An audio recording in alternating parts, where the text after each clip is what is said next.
ಬಸವಾದಿ ಶರಣರ ಕುರಿತು ಅಧ್ಯಯನ ಶರಣಲೋಕ ಗ್ರಂಥದ ಮೂಲಕ ಸಾಕಾರಗೊಂಡಿದೆ ಎಂದು ಬಸವ ಕಲ್ಯಾಣ ಅನುಭವ ಮಂಟಪದ ಅಧ್ಯಕ್ಷರಾದ ನಾಡೋಜ ಡಾಕ್ಟರ್ ಬಸವಲಿಂಗ ಪಟ್ಟದೇವರು ಹೇಳಿದರು. ನಗರದ ಚನ್ನಬಸವಾಶ್ರಮ ಪರಿಸರದಲ್ಲಿ ಹಿರೇಮಠ ಸಂಸ್ಥಾನದ ವತಿಯಿಂದ ಶುಕ್ರವಾರ ಆಯೋಜಿಸಿದ್ದ 322ನೇ ಮಾಸಿಕ ಶರಣ ಸಂಗಮ ಮತ್ತು ಶರಣಲೋಕ ಗ್ರಂಥ ಲೋಕಾರ್ಪಣೆ ಸಮಾರಂಭದ ದಿವ್ಯ ಸಾನ್ನಿಧ್ಯ ವಹಿಸಿ ಅವರು ಮಾತನಾಡಿದರು. ಶರಣಲೋಕ ಗ್ರಂಥದಲ್ಲಿ ಎಲ್ಲ ಸಮುದಾಯದ ಶರಣರ ಕುರಿತು ಇದುವರೆಗೂ 150 ಲೇಖಗಳು ಪ್ರಕಟಗೊಂಡಿವೆ. ಪ್ರತಿಯೊಬ್ಬರೂ ಈ ಗ್ರಂಥ ಕೊಂಡುಕೊಂಡು ಶರಣರ ಇತಿಹಾಸ ಅರಿಯುವ ಪ್ರಯತ್ನ ಮಾಡಬೇಕೆಂದು ತಿಳಿಸಿದರು. ಗ್ರಂಥ ಲೋಕಾರ್ಪಣೆಗೊಳಿಸಿದ ಹಿರಿಯ ಪತ್ರಕರ್ತ ದೇವಯ್ಯ ಗುತ್ತೇದಾರ್ ಮಾತನಾಡಿದರು. ಹಿರಿಯ ಸಾಹಿತಿ ಬಂಡೆಪ್ಪ ಎಂ ಶರಣರು ಅಧ್ಯಕ್ಷತೆ ವಹಿಸಿ ಮಾತನಾಡಿದರೆ ರಾಜ್ಯ ಮಕ್ಕಳ ಹಕ್ಕು ರಕ್ಷಣಾ ಆಯೋಗದ ನಿಕಟಪೂರ್ವ ಅಧ್ಯಕ್ಷ ಶಶಿಧರ್ ಕೋಸಂಬಿ ಅವರು ಬಸವಗುರು ಪೂಜೆ ನೆರವೇರಿಸಿದರು. ಸಾಹಿತಿ ರಾಜು ಜುಬ್ರೆ ಅವರು ಗ್ರಂಥ ಪರಿಚಯ ಮಾಡಿದ್ರು. ಪೀಠಾಧಿಪತಿ ಗುರುಬಸವ ಪಟ್ಟದೇವರು ನೇತೃತ್ವ ವಹಿಸಿ ಮಾತನಾಡಿ, ಬಸವ ತತ್ವ ಪ್ರಚಾರ ಪ್ರಸಾರಕ್ಕಾಗಿ ಪರಮ ಪೂಜ್ಯರು 43 ಗ್ರಂಥಗಳು ರಚಿಸಿದ್ದಾರೆ. ಅದರಲ್ಲಿ ಶರಣಲೋಕ ಅಮೂಲ್ಯ ಗ್ರಂಥವಾಗಿದೆ. ಪರಮ ಪೂಜ್ಯರು ಬಿಡುವಿಲ್ಲದ ನಡುವೆಯೂ ಕಳೆದ 3-4 ವರ್ಷಗಳಿಂದ ಬೋಧಿ ವೃಕ್ಷ ಪತ್ರಿಕೆಗೆ ಪರಮ ಪೂಜ್ಯರು ತಪ್ಪದೆ ಲೇಖನ ನೀಡುತ್ತಿದ್ದಾರೆ ಎಂದು ಪೂಜ್ಯ ಅಪ್ಪ ಗುರುಬಸವ ಪಟ್ಟದೇವರು ಮಾತನಾಡಿದರು. ಇದೇ ವೇಳೆ ಫೋಟೋಗ್ರಾಫರ್ ಶರಣು ಬೆಣ್ಣೂರ್ ಅವರನ್ನ ಶ್ರೀಮಠದ ಪರವಾಗಿ ಸನ್ಮಾನಿಸಲಾಯಿತು. ಈ ಸಂದರ್ಭದಲ್ಲಿ ಸಂಗಮೇಶ್ ಬಿರಾದರ್ ಜೊತೆಗೆ ಸವಿತಾ ಭೂರೆ ಸೇರಿದಂತೆ ಹಲವರು ಉಪಸ್ಥಿತರಿದ್ದರು. ಬಹಳ ಜನ ಈ ಸಾಹಿತ್ಯ ಇದನ್ನ ಅನೇಕರು ಬರೀತಾರೆ, ಅನೇಕರು ಆದ್ರ ಇಷ್ಟೆಲ್ಲ ಕಾರ್ಯದ ಒತ್ತಡದ ಮಧ್ಯದಾಗ ಒಂದು ಪುಟ ಬರಿಬೇಕಾದ್ರೂ ಬಹಳ ಅದು ಒಂದು ರೀತಿ ತಪಸ್ಸು ಬೇಕಾಗ್ತದೆ.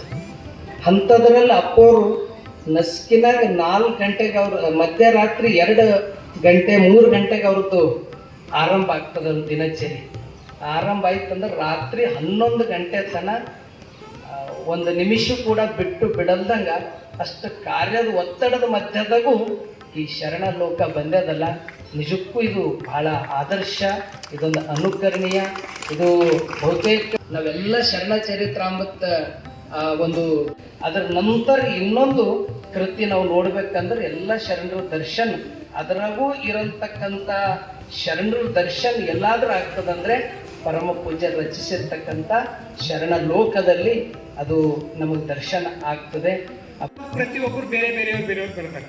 150 ಶರಣರ ಕುರಿತು ಒಬ್ಬರೇ ಬರೆದಿರ್ತಕ್ಕಂಥ ಏಕೈಕ ಕೃತಿ ಅಂದ್ರೆ ಅದು ಶರಣಲೋಕ ಕೃತಿ ಅಂತ ಬಹಳ ಹೆಮ್ಮೆಯಿಂದ ಇಲ್ಲಿ ಹೇಳಲಿಕ್ಕೆ ನಾನು ಇಷ್ಟವನ್ನ ಪಡ್ತಾ ಇದ್ದೀನಿ.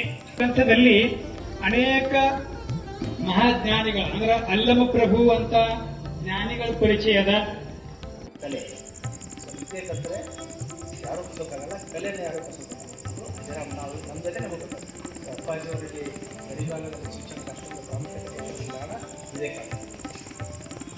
ಇಬ್ಬರು ಕರ್ಸ್ಕೊಂಡು ಬರ್ತಾರೆ. ಯಾರು?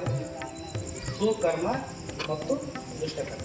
ನೀವು ಚಲೋ ಮಾಡಿದ್ರೆ ಒಳ್ಳೆ ಕೆಲಸ ಮಾಡಿ ಅಂತ ಹೇಳ್ತಾರೆ, ಕೆಟ್ಟ ಮಾಡೋದು ಕೆಟ್ಟ ಹೇಳ್ತಾರೆ. ಸೊ ಇಬ್ಬರು ನೀವು ತಿಳಿಯಂದ್ರೂ ಬರ್ತಾರೆ. ಯಾರಂತಂದ್ರೆ ಮೂಕು ಮತ್ತು ಸಾವು. ನೀವು ಬ್ಯಾಡಂದ್ರೂ ಬರ್ತಾರೆ.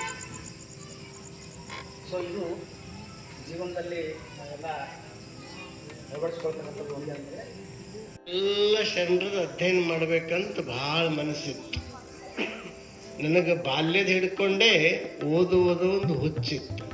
ಪುಸ್ತಕ ಆಯಿತು, ನಾ ಆಯಿತು. ಈಗ 5,000 ಕೃತಿ ಹಾಕಬೇಕಂತ ನಾವು ಮಾಡ್ತಾ ಇದ್ದೀವಿ. ಅದಕ್ಕೆ ದಿನ ಒಂದು 10 ನಿಮಿಷ ಒಬ್ಬರು ಶರಣರು ಓದ್ರ ಸುಮಾರು ಒಂದು 4-5 ತಿಂಗಳಲ್ಲಿ ಈ ಪುಸ್ತಕ ಪೂರ್ತಿ ಓದೋದು ಮುಗೀತು.